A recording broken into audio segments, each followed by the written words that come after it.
1859년 영국의 생물학자 찰스 다윈은 종의 기원이라고 하는 유명한 책을 썼습니다. 다윈은 종의 기원에서 다음과 같은 말을 했습니다. 유익한 개체의 차이와 변이는 보존되고 유해한 변이는 버려지는 것을 나는 자연선택, 적자생존이라고 부른다. 크고 우세한 속에 속하는 뛰어난 종은 많은 변화된 자손을 남기는 경향이 있고 그다지 우세하지 않은 종들은 공통된 조상으로부터 물려받은 그 열성 때문에 완전히 멸종해버리고 지구상에 어떤 변화된 자손도 남기지 않게 된다. 자연 선택은 우수한 개체를 모두 생존시키고 분리하며 그러한 개체를 자유롭게 교잡시켜 열등한 개체를 모두 도태시켜 버릴 것이다.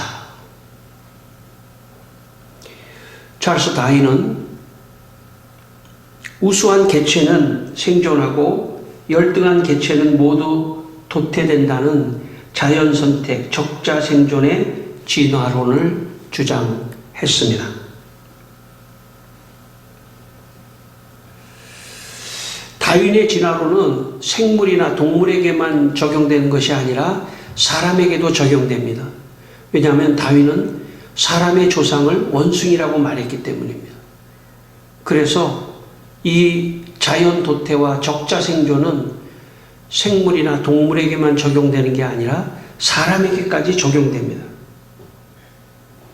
그렇다면 이런 세계관을 우리 사회가 받으면 어떤 현상이 나타날 수 있냐면 우수한 사람은 사회에서 살아나고 열등한 사람은 사회에서 도태하는 그런 상황이 발생할 수 있습니다. 다윈의 세계관으로는 결혼할 때도 우수한 사람은 결혼을 하고 열등한 사람은 결혼하지 못하는 그런 사회적 구조를 만들 수 있습니다.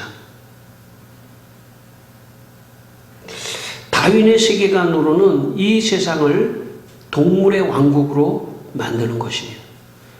우리는 지난 2주 동안 살펴보았지만, 우리 말씀을 들었지만, 인간은 각 사람 어떤 사람이 우월하고 어떤 사람이 열등한 그런 인간이 아닙니다.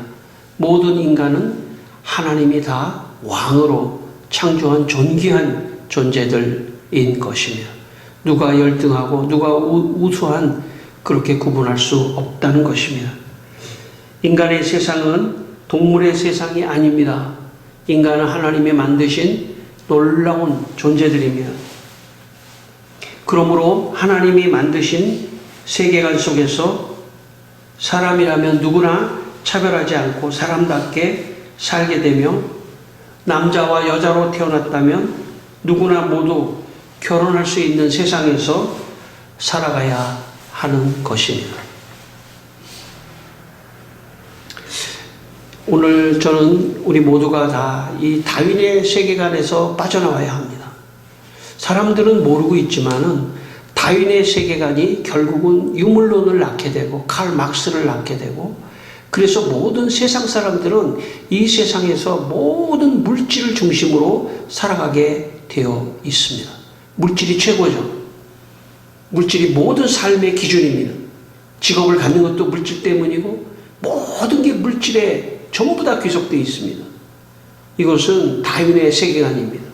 심지어 그러다 보니까 사람을 평가할 때도 돈이 있는 사람과 없는 사람으로 평가하면서 차별하는 것입니다. 이것이 다윈의 세계관입니다. 우리는 다윈의 세계관에서 빠져나와야 합니다. 오늘 이 설교의 주제는 결혼입니다. 결혼도 마찬가지입니다. 결혼도 다윈의 세계관 속에 있으면은 우수한 사람은 결혼하고 열등한 사람은 결혼하지 못하는 사회 구조를 만들어내는 것입니다. 그렇기 때문에 다윗의 세계관에서 빠져나와서 하나님의 말씀의 세계관 안으로 들어와야 합니다. 하나님의 말씀 속에서 누가 우월하고 열등한 것은 없습니다. 결혼에 있어서도 누가 우월하고 누가 열등한 관계가 아닙니다. 하나님이 만나게 하시는 그 사람과 함께 결혼하는 그런 성경의 세계관 속에서 살아가야 모두 행복하게 살 수 있는 것입니다. 이 시간 여러분 모두 다윈의 세계관에서 빠져나오시고 다윈의 세계관을 버리시고 하나님의 세계관, 말씀의 세계관으로 무장하는 시간이 되시기를 주의 이름으로 축원합니다. 오늘 본문 18절 말씀을 같이 다시 한번 읽겠습니다. 본문 18절 말씀입니다. 18절 말씀 같이 읽습니다. 여호와 하나님이 이르시되 사람이 혼자 사는 것이 좋지 아니하니 내가 그를 위하여 돕는 배필을 지으리라 하시니라. 예, 여기 보면 하나님께서 아담이 혼자 사는 것이 좋지 않다 이렇게 말씀하셨습니다. 여러분, 하나님께서 천지를 창조하시고 창세기 1장에 보면 첫째 날 빛을 창조하시고 보기에 좋았더라, 보시기에 좋았더라. 그리고 또 마지막 날 다 사람까지 창조하시고 전체적으로 보시기에 심히 좋았더라 이렇게 말씀을 해 주셨습니다. 그런데 하나님께서 유독 모든 게 다 보기에 좋았는데 유독 혼자 사는 것이, 사람이 혼자 사는 것이 좋지 않다라고 말씀을 하셨습니다. 그 말은 하나님이 사람을 창조하신 다음에 혼자 사는 것이 좋지 않게 보신 것입니다. 그래서 하나님께서 짝을 만들어서 결혼을 시키신 것입니다. 혼자 사는 게 좋지 않습니다. 만약에 말씀을 따라서 우리가 산다면, 하나님의 말씀의 세계관 속에서 우리가 살아간다면 혼자 사는 것은 좋지 않습니다.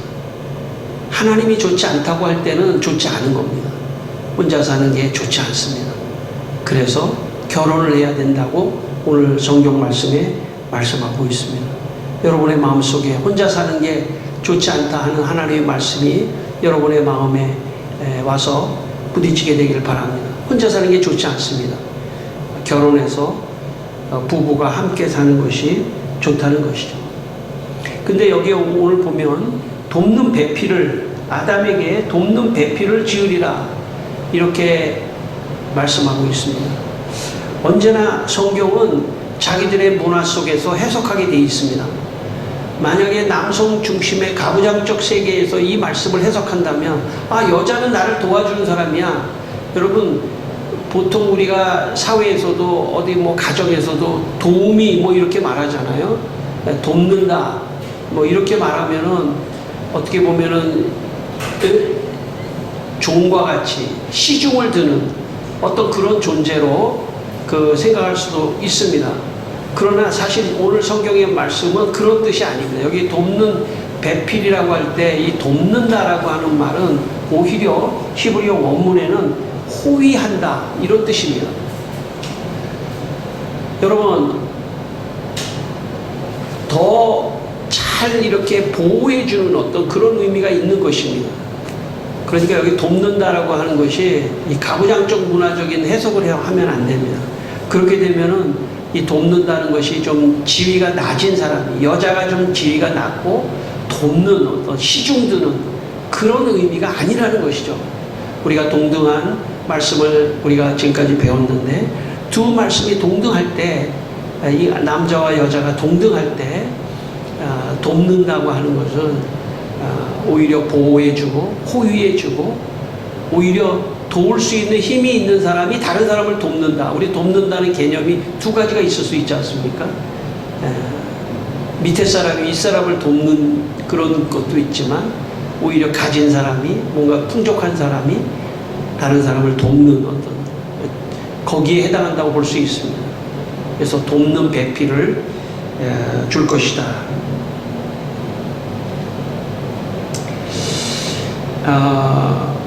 여러분, 하나님께서 오늘 말씀 18절에 하신 것처럼 혼자 사는 것은 좋지 않습니다. 그래서 돕는 배필과 또 사랑하며 함께 살아가야 합니다. 여러분 가운데 젊은 이제 결혼을 또 생각하시는 분들은 또 결혼을 위해서 오늘 이 말씀을 잘 간직하시길 바라고, 또 자녀를 둔, 결혼할 또 자녀를 둔 또 부모의 입장에 계시다면 결혼을 하나님께서 정하신 것이다. 그렇기 때문에 반드시 뜻이 있습니다. 또 반드시 길이 있습니다. 결혼에 하나님께서 결혼을 또 하게 하시는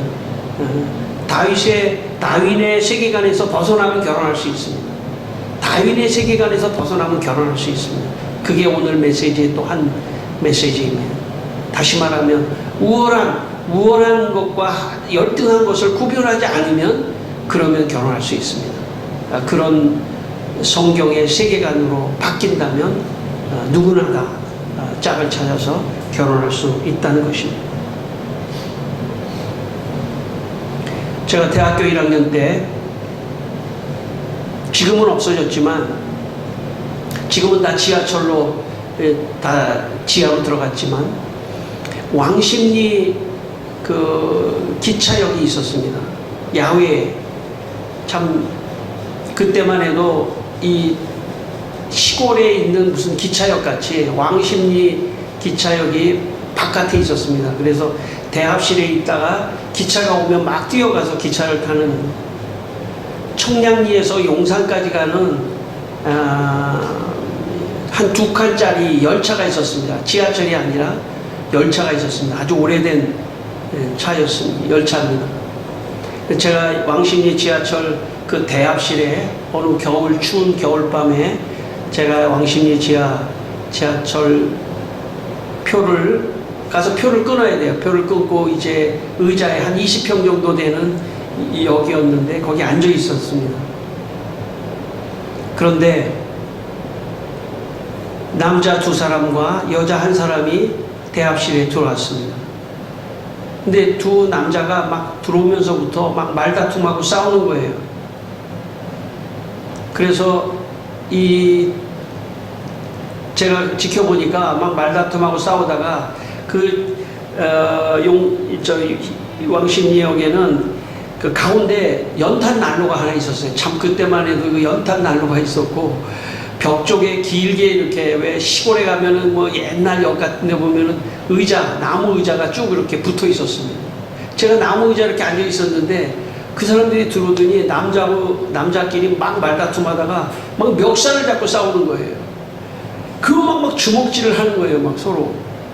그런데 제가 이렇게 가만히 보니까 여자분이 말리지를 않고 딱 지켜보고 있는 거예요. 그래서 제가 말리려고 딱 하다 보니까 싸움이 재미있기도 하고 또 아무래도 분위기가 이상해요. 이게 말릴 분위기가 아닌 것 같아. 그래서 제가 좀 물러서 있었습니다.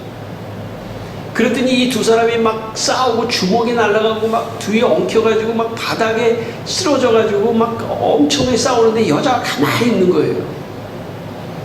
한참 후에 2사람 중에 1사람이 녹다운이 되면서 막 얻어맞고 코피가 터지고 그러더니 승리한 남자가 일어나서 그 여자를 데리고 밖으로 나갔습니다. 기차를 타러 갔습니다. 승리한 남자가 여자를 차지한 거죠. 저는 이 말씀을 준비하면서 그 옛날에 그 장면이 떠오르면서, 야, 저거는 전형적인 다윈의 동물의 왕국이구나 하는 생각을 했습니다. 자연 도태와 적자 생존의 모습을 현장에서 본 듯합니다. 사람이 사는 세상이 동물의 왕국이 아닌데 센 사람이 여자를 차지하는 그런 모습을 보면서 참 세계관이 중요하다 하는 생각을 갖게 됩니다. 사실 우리가 겉으로 그런 사람이 있지만은 내용적으로 그런 건 아닌 것 같으면서도 세상살이가 다 그렇습니다. 능력 있는 자를 내가 잡아야 된다. 능력 있는 자를 내가 선택해야 된다. 이거 다윈의 세계관입니다. 세상 사람들은 다 그렇게 생각하죠. 능력 있는 사람하고 내가 결혼해야 된다. 이게 다윈의 세계관입니다. 하나님이 인도하고 하나님이 정해준 사람과 결혼하는 게 아니라 우월한 사람과 결혼해야 한다고 하는 이거의 극대화가 히틀러입니다. 아리안족 우수한 아리안족이 아닌 사람들은 다 열등한 족속이기 때문에 주저없어야 된다. 600만 유태인을 학살한 그 저변에는 다윈이 있는 것입니다. 다윈의 세계관에서부터 벗어나야 합니다. 우리가 이 세상을 살면서 세상 사람들은 다 다윈의 세계관 속에 살고 있습니다. 우수한 사람이 모든 걸 차지할 수 있다. 그렇기 때문에 수단과 방법을 가리지 않는 것입니다. 양심의 화인을 맞아서 수단과 방법을 가리지 않고 자기가 우수한 사람이 되려고 하고 우월한 사람이 되려고 하고, 그러니까 모든 불법과 불의와 부정이 다 있어도 상관이 없는 겁니다. 예, 동물의 세계에서 뭐 그런 게 어디 있겠어요. 다른 사람이 지금 먹고 있는데 사자가 와서 그냥 그 다른 사람이 먹고 있는 걸 그냥 채가지 않습니까? 정의도 없습니다. 다윈의 세계관에서 벗어나야만이, 그래서 하나님의 세계관 안으로 들어와야만이 결혼도 제대로 할 수 있는 것입니다. 그래야 결혼을 해서 평생 행복하게 살 수 있는 것입니다. 다윈의 세계관에서 벗어나서 하나님이 인도하시는 사람과 결혼을 해야 하는 것입니다. 여러분의 결혼과 여러분의 자녀들의 결혼이 하나님이 인도해 주시는 결혼이 되시기를 주의 이름으로 축원합니다. 오늘 본문 21절 22절 말씀 한번 같이 읽겠습니다. 오늘 본문 21절 22절 같이 읽습니다. 여호와 하나님이 아담을 깊이 잠들게 하시니 잠들매 그가 그 갈빗대 하나를 취하고 살로 대신 채우시고, 여호와 하나님이 아담에게 취하신 그 갈빗대로 여자를 만드시고 그를 아담에게로 이끌어 오시니. 예, 하나님이 아담을 깊이 잠들게 하셨습니다. 그리고 갈빗대를 취해서 여자를 만들었습니다. 왜 하나님께서 아담을 깊이 잠들게 하셨을까요? 아담 모르게 하셨다는 거예요. 아담 모르게 하나님께서 몰래 비밀리에 여자를 만들어서 아담에게 데려가는 그 과정에 아담이 모르도록 하신 것입니다. 아담이 모르도록 한 것은 바로 하나님께서 아담과 상의하지 않았다는 거죠. 어쩌면 아담이 자기가 판단해서 자기 계획에 의해서 사람과 만나는 것이 아니라는 것을 의미합니다. 아담이 자기가 계획해서 만난 것이 아니라 하나님이 인도해서, 몰래 하나님이 뒤에서 준비해서 인도해서, 그래서 만나게 될 때 그게 진짜 하나님이 만나게 하시는 것입니다.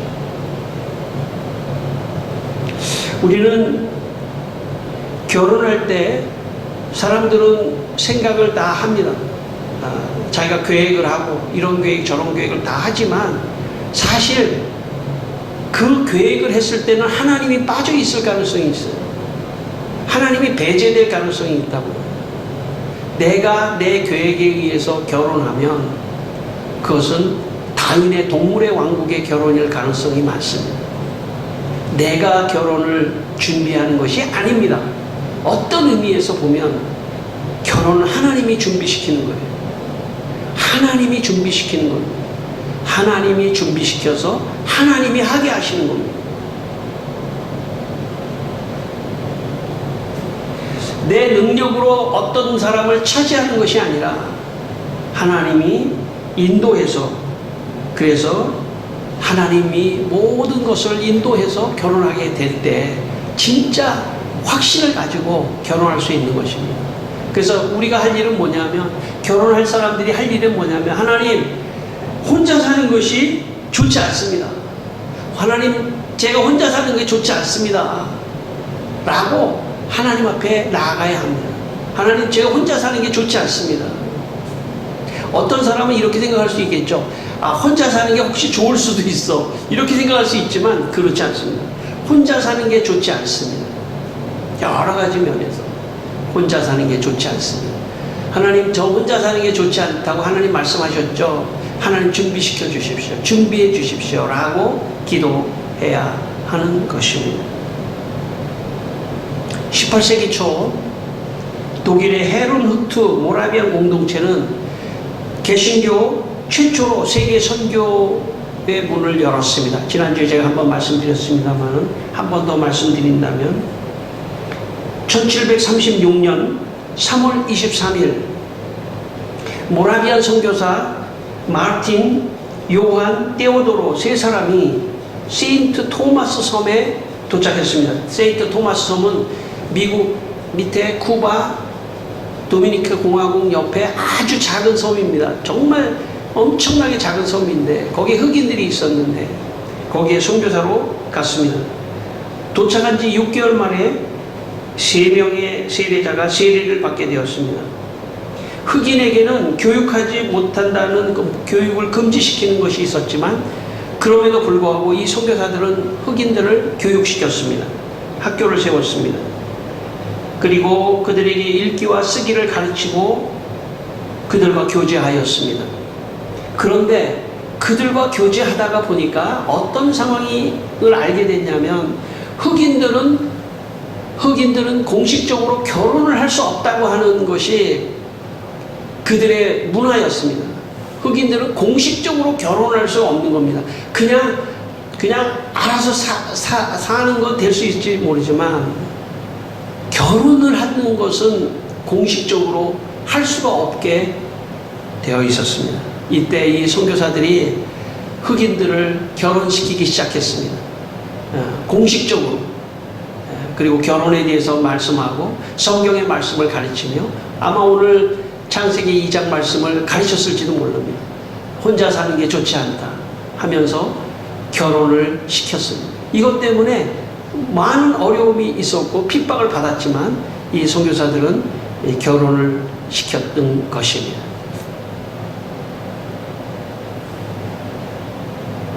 사실 여러분 우리가 조금만 우리가 관찰한다면 칼 막스 이후에 막스 레닌주의가 표방한 것은 사실 결혼을 하지 못하게 하는 것, 그리고 동성애를 하게 하고,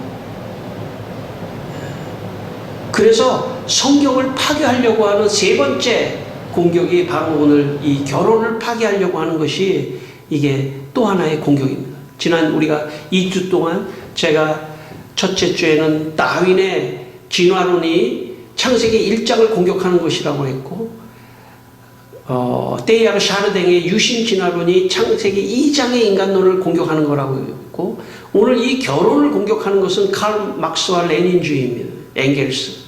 이들이 결혼에 대해서 결혼을 부정하고 그리고 동성애를 찬양하는, 이래서 가정을 깨고 결혼을 못하게 하는, 이것은 성경의 세계관이 아닙니다.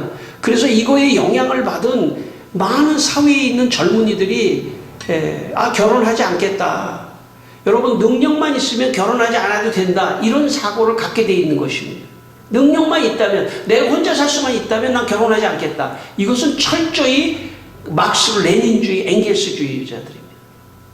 그런 것이 아니에요. 물질만 있으면 나는 살아갈 수 있다, 이런 것입니다. 그러나 그런 것이 아닙니다. 결혼은 신성한 것이고 하나님이 만들어서 이 결혼을 통해서 놀라운 또 하나님의 그 가정을 이루게 하시고 또 그 안에서 위로와 축복을 받고 함께 갈 수 있는 놀라운 것인데 이것을 깨면 안 되는 것입니다.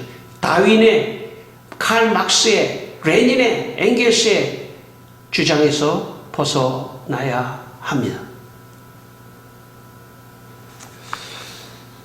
오늘 23절 본문 읽겠습니다. 23절입니다. 23절 말씀 같이 읽습니다. 아담이 이르되 이는 내 뼈 중에 뼈요 살 중에 살이라. 이것을 남자에게서 취하였은즉 여자라 부르리라 하니라. 예. 여러분, 아담이 여자 하와를 만나는 순간에 어떤 고백을 하냐면 이는 내 뼈 중에 뼈요 살 중에 살이라. 이것은 레토릭이죠. 어떤 수사적 표현이죠.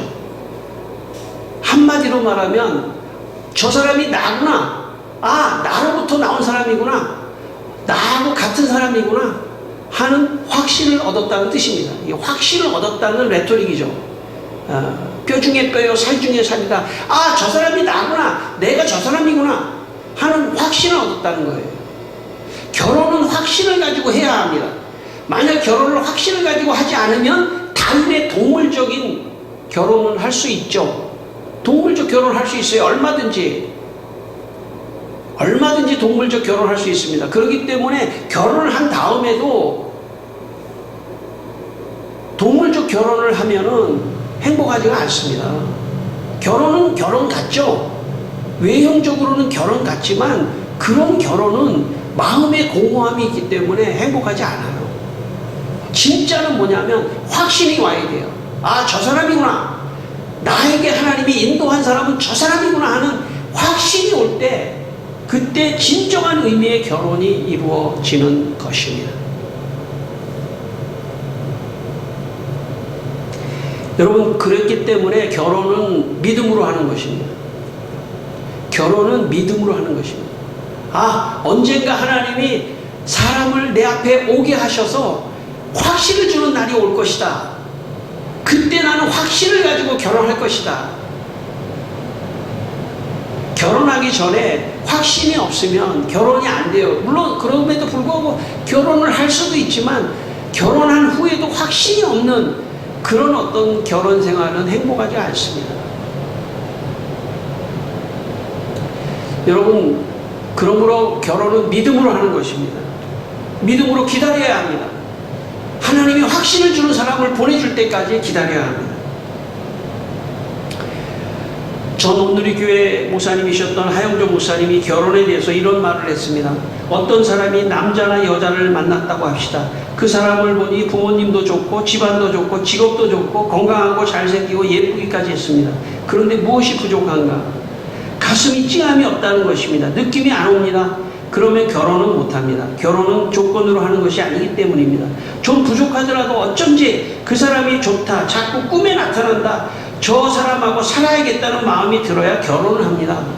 이성적으로 논리가 안 서도 그런 마음이 있으면 결혼을 할 수 있습니다.